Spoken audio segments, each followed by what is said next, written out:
Bismillahirrahmanirrahim. Assalamualaikum warahmatullahi wabarakatuh. Perkenalkan, nama saya Julia Paradeski, Standbook 130-2020-0262. Video ini dibuat untuk memenuhi tugas 2 rekayasa perangkat lunak. Nah, untuk mempersingkat waktu, saya langsung saja ke soalnya.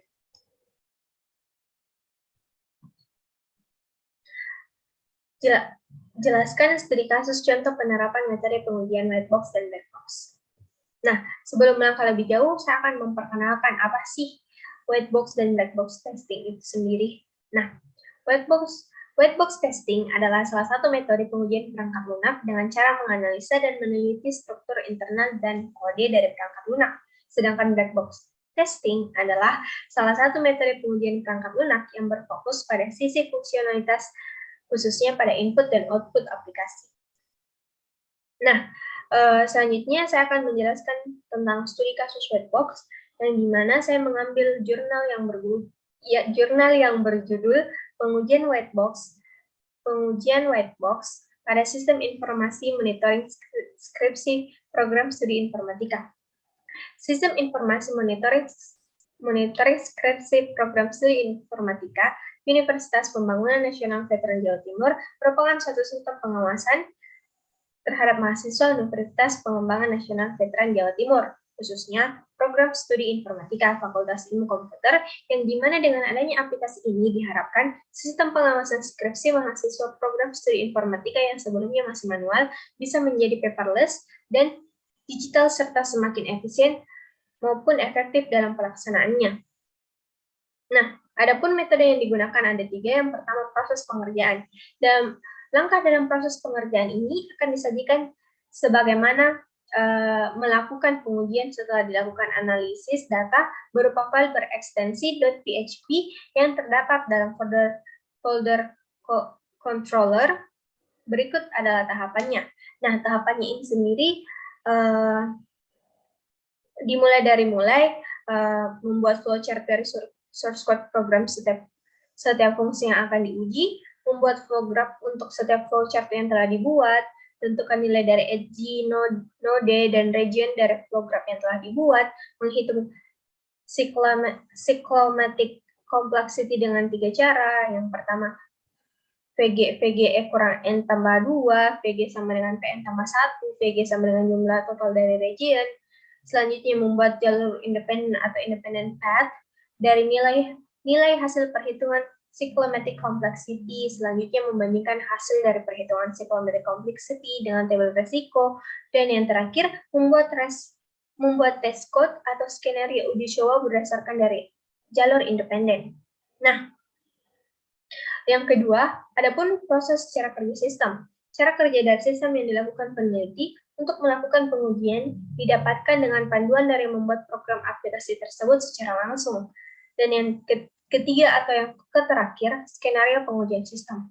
Dalam skenario pengujian sistem ini akan dilakukan sesuai dengan hasil jalur independen yang didapatkan dari cyclomatic complexity dengan format table yang terdiri dari nama skenario, kegiatan, hasil yang diharapkan, hasil, dan keterangan, yang dimana itu berisi kondisi valid dan tidak valid. Nah, selanjutnya, yang di sebelah kiri ini merupakan flowchart fungsi riset. Nah, akan saya bacakan. Dimulai dari membuka menu reset password, input. Selanjutnya, input ID, email, kode, password, dan konfirmasi password. Selanjutnya, sistem validasi password dan konfirmasi password. Nah, selanjutnya akan dipertanyakan, apakah validasi salah? Jika bernilai ya, maka akan menjalankan sistem mengambil pesan error dan menyimpan data dalam bentuk variabel password. Selanjutnya, muncul pesan gagal reset password, dan yang terakhir, kembali ke menu reset password dan selesai. Kembali lagi, kembali lagi ke pertanyaan, apakah validasi salah? Jika bernilai tidak, maka akan menjalankan sistem membuat enkripsi password, lalu sistem memanggil fungsi update password, lalu muncul pesan berhasil reset password, sistem membuat kode acak, sistem memanggil fungsi update kode, dan yang terakhir kembali ke menu masuk lalu selesai. Nah, untuk yang di sebelah kanan ini merupakan source code program fungsi reset pada controller out. Nah, ini bisa dibaca sendiri, bisa di-pause lalu dibaca sendiri. Nah, selanjutnya ada flow graph yang di sebelah kiri merupakan flow graph fungsi reset pada controller out. Nah, flow graph yang dibuat berdasarkan flowchart fungsi reset. Diketahui, node dari flow graph fungsi reset berjumlah 15, edge berjumlah 15, region berjumlah 2, predicate node berjumlah 1. Nah, setelah diketahui jumlah masing-masing, maka berikut merupakan perhitungannya. Di mana yang pertama, PJ sama dengan E kurang N tambah 2, di mana N itu merujuk ke edge yang berjumlah 15, dan N itu merujuk ke reset yang berjumlah 15. Jadi 15 kurang 15 ditambah 2 sama dengan 2. Jadi VJ yang pertama itu bernilai 2. Selanjutnya, bagian B, VG sama dengan PN tambah 1, di mana PN merujuk ke predikat node yang berjumlah 1, jadi 1 tambah 1 sama dengan 2, di mana. Jadi, untuk perhitungan yang VG yang kedua juga mendapatkan hasil 2. Nah, yang terakhir, jumlah region, di mana seperti yang telah diketahui di soalnya, jumlah region yang telah diketahui yaitu sama dengan 2. Maka, jalur independen pada fungsi reset di controller out berjumlah 2. Antara lain yang pertama, 1, 2, 3, 4, 5, 6, 5, 6, 8, 9, 15, jika 5 bernilai true atau benar. Sedangkan yang kedua, 1, 2, 3, 4, 5, 7, 10, 11, 12, 13, 14, 15, if jika 5 bernilai false atau salah. Nah, ke slide selanjutnya, yang sebelah kiri merupakan drafting test case fungsi reset. Yang dimana ini merupakan tabel pengujian. Nah, akan saya bacakan nomor 1 dengan nama skenario uji BIMA 18 dengan kegiatan yang akan dilakukan yaitu daftar akun tanpa konfirmasi, lalu coba lakukan password, buka email, klik tombol reset untuk menuju ke halaman reset. Hasil yang diharapkan dari kegiatan yang sebelumnya yaitu sistem menampilkan halaman login atau masuk, dan hasil yang tertampil atau yang didapatkan adalah sistem menampilkan halaman login atau masuk dengan keterangan valid atau berhasil. Nah, untuk uji yang kedua, dengan nama skenario uji BIMA 19, dengan kegiatan yang akan dilakukan yaitu daftar akun, lalu konfirmasi, lakukan lupa password, dan buka email, setelahnya klik tombol reset untuk menuju ke halaman reset password. Hasil yang diharapkan dari kegiatan yang sebelumnya, yaitu sistem menampilkan halaman reset password, dan hasil yang didapatkan sama, yaitu sistem menampilkan halaman reset password dengan keterangan valid atau berhasil. Nah, selanjutnya atau yang terakhir dari studi kasus white box yaitu hubungan kategori tipe prosedur dan tingkat resiko dengan jumlah fungsi pada controller.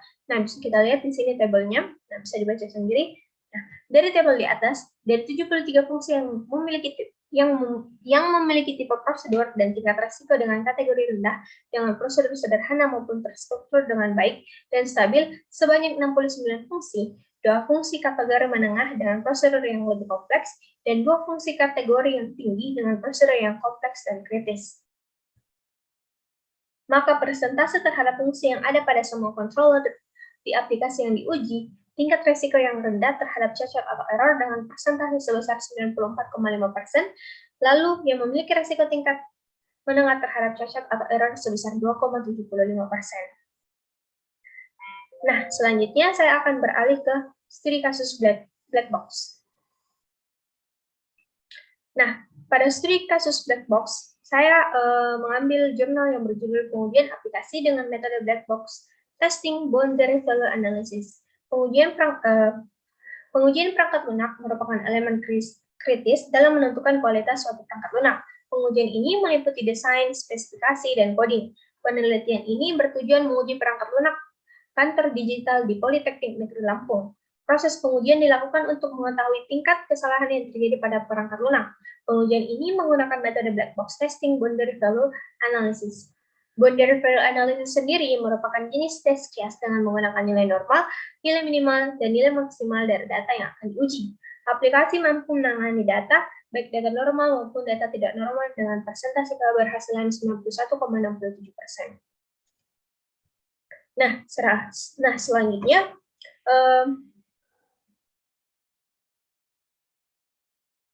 selanjutnya, boundary value analysis atau BVA.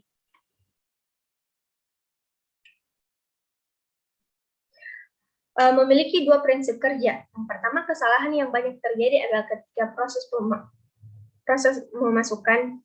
Yang kedua, BVA bekerja pada proses masukan. Algoritma black box testing dengan teknik boundary value analysis adalah sebagai berikut. Yang pertama, jika kondisi masukan berada pada kisaran nilai X dan Y, maka kasus uji tersebut harus dibuat dengan data sampel X kurang 1, X kali Y plus 1. Yang kedua, jika kondisi masukan menggunakan sejumlah nilai, maka kasus uji harus dibuat data sampel minimum min 1, minimum, maksimum, dan maksimum plus 1. Yang ketiga, lakukan langkah 1 dan 2 untuk proses input. Yang terakhir, jika data telah memiliki data masukan, semisal larik ditetapkan maksimal 10, maka kasus uji dibuat pada batasan tersebut. Nah, selanjutnya ada bagan alur penelitian. Nah, bagan alur penelitian ini akan saya bacakan dimulai dari menentukan mengidentifikasi masalah, menentukan data uji, mengujikan selanjutnya pengujian boundary value analysis, selanjutnya penghitungan hasil pengujian, selanjutnya dokumentasi dan selesai. Nah, form surat masuk ini merupakan tampilan form surat masuk. Nah, selanjutnya saya akan membacakan hasil uji tebal. Nah, pada hasil uji tebal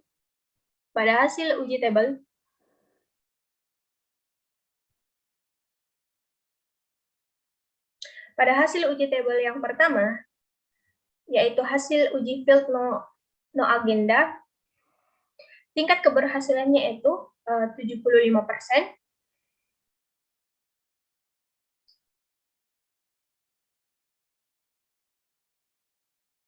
Nah, saya lanjut. Tabel 1 data sampel sukses yang bisa ditangani oleh field no agenda, tingkat kesuksesan pada field no agenda adalah 75%. Tabel kedua, hasil uji field asal surat. Tabel 2 menghasilkan 4 data sampel sukses yang bisa ditangani oleh field asal surat. Tingkat kesuksesan pada field asal surat adalah 100%. Tabel ketiga, hasil uji field no surat.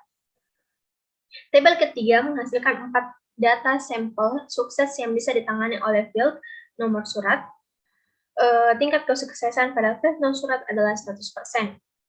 Tabel keempat menghasilkan 4 data sampel sukses yang bisa ditangani oleh field isi ringkas. Tingkat kesuksesan pada field isi ringkas adalah 100%. Pada tabel kelima, hasil uji field kode klasifikasi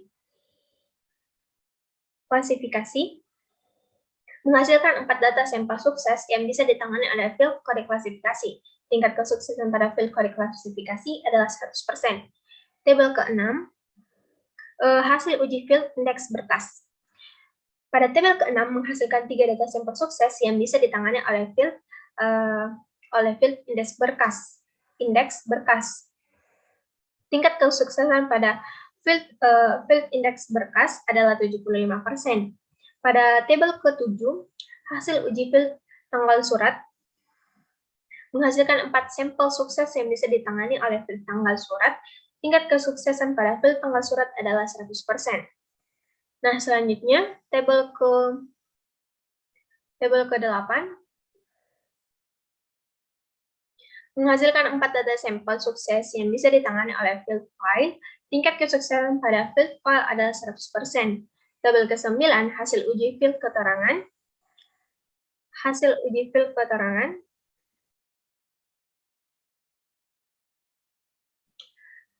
Menghasilkan 4 data sampel sukses yang bisa ditangani oleh field keterangan. Tingkat kesuksesan pada field keterangan adalah 100%. Nah, tabel ke-10 merupakan tabel rekapitulasi hasil pengujian terhadap form surat masuk dari form surat masuk. Dapat dilihat di sebelah kanan bawah, seperti ini.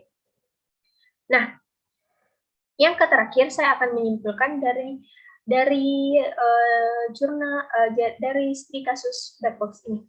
Hasil pengujian menunjukkan bahwa aplikasi mampu menangani data, baik data normal maupun data tidak normal, dengan persentase keberhasilan 91,67%. Tiga field perlu diperbaiki sehingga bisa meningkatkan kemampuan aplikasi dalam mengelola data dalam kondisi normal maupun tidak normal. Nah, mungkin itu saja yang dapat saya bagikan pada video kali ini. Kurang dan lebihnya mohon dimaafkan. Wassalamualaikum warahmatullahi wabarakatuh. See you next time.